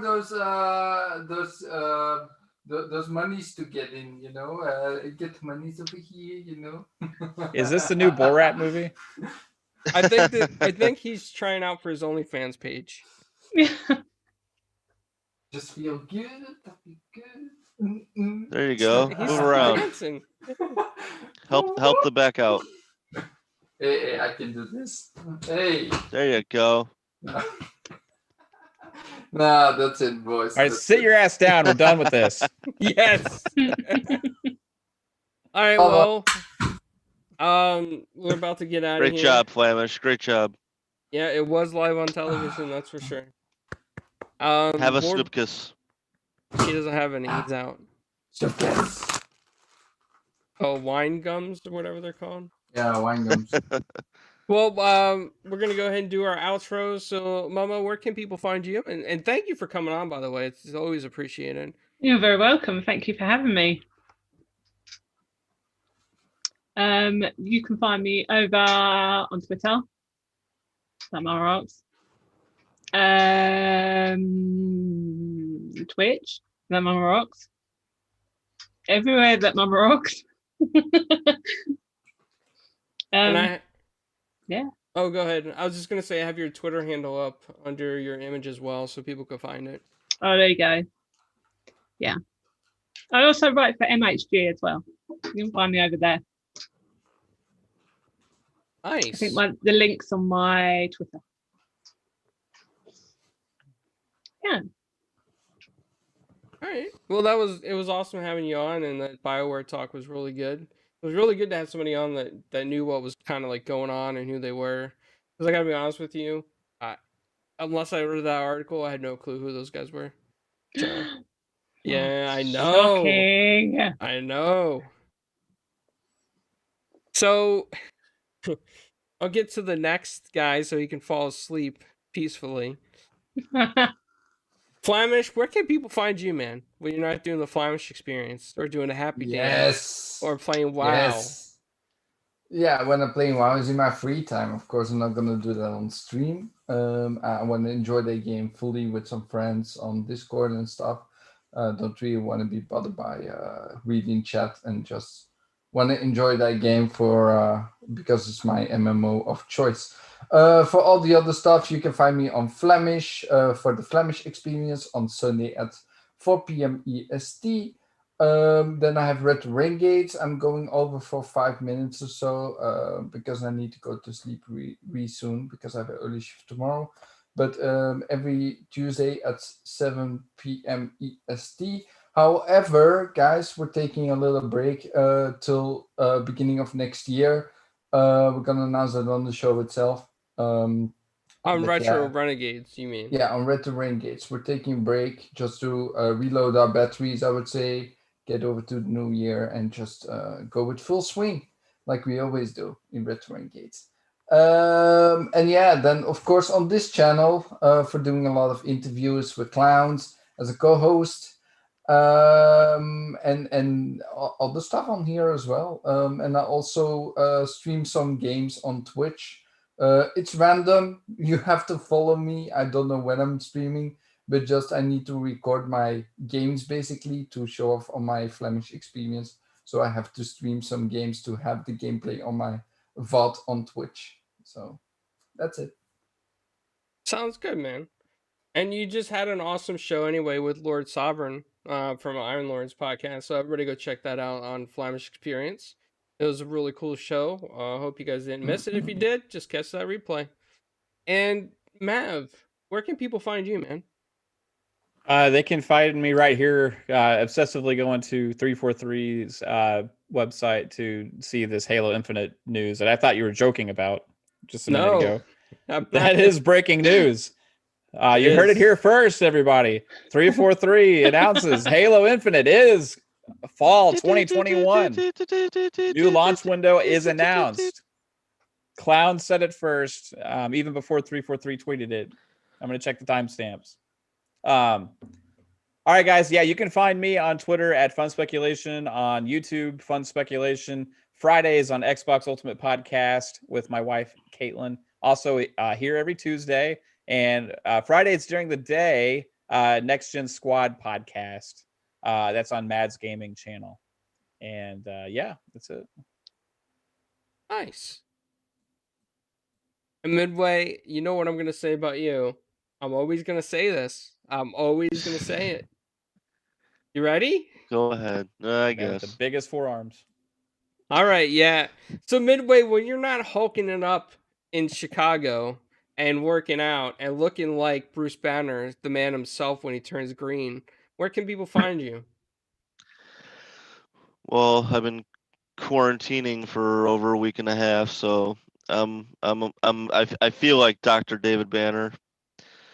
Midway 8 Monster on Twitter. Hit me up, guys. DM me if you guys want to be Xbox Live friends. That Mama Rux, you were great. Glad to see you on the show. Mav, always to have some fun speculation with you. See what I did there? Love it. Flamish, enjoyed your dancing. I wish I had some singles for you. VJ, my English American brother, love you. Yes, sir. Clowns, always a pleasure. Back to you. All right, man. Well, VJ, Yes, sir. You have been doing your share of podcasts lately. Where Yeah. can people find you? First off, I just want to say thank you to that Mama Rocks for coming onto the show. I think it was splendid having more females on the show and talking about gaming. I think it's something that needs to be addressed in the community in general, and I should say more of it would be very, very welcome. And if you want to find me, you can find me on Mr. Tushi's Community Night Gamings on a Saturday night. And well, I guess you clowns and Mav obviously frequent that quite often, so you guys know more about that than me. And but I also wanted to just to point out that on the third Saturday of this month, I don't know, it's next weekend, next Saturday, I'll be featuring on the Indie Gamer podcast, possibly on a regular basis, seeing how things go. And I think it's a really important channel, fun and educational show for games and educating the community at large. As independent games and studios, for me anyway, of today may very well be critical, if not important, to the gaming of to the video gaming future of tomorrow. So hopefully see you there. And clowns, thanks as always for having me on your show. I really appreciate it, and letting me waffle on as I do. And thanks to Mav and to Midway for putting up with me. We love you, VJ. You're do. worth it. Yes. Hey, Flamish, I think you happy dance your picture crooked on the wall there a little bit. Flamish needs. Straight, You need to. straight. My camera is not. It's not. Yeah, it's an optical illusion. It's the artistry in that picture. Ooh, okay. Flamish the magician. We're gonna make many memes out of this, Flamish, for you. I love Once again, I want to thank that Mama Rocks for coming on. It's greatly appreciated, and the industry knowledge that you have with Bioware was fantastic. VJ, always a pleasure having you on the panel. You are the most analytical dude in the podcast game. I think you should get a job over at Redmond or somewhere at PlayStation. They need a guy like you doing their numbers because they don't know what they're doing sometimes in the industry. Midway, you could always apply to be like a personal security guard for like Greenberg or somebody because you're like the Hulk. And green fits the image. And Mav, Absolutely. always a pleasure having you here, man. And that 343 should hire you as like a consultant because I think you and Xbot are like the two most hardcore Halo fans that I have ever met. And I think that they should hear input from guys like you. Oh yeah, I'll take the job. I'll take it, Yeah. man. Absolutely. Well, everybody, you guys can find me at Italian Clowns on all social media. You can find me at 4GWQ Podcast on Twitter. We still have more interviews coming up. I just got to get everything scheduled. My dog, you might hear him in the background. He's a little excited because RetroRenegades just started, which I post a link in the chat in a second. Yeah, and until next week, everyone. See you guys later. Bye. Bye. That mama does Bye. rock. Bye.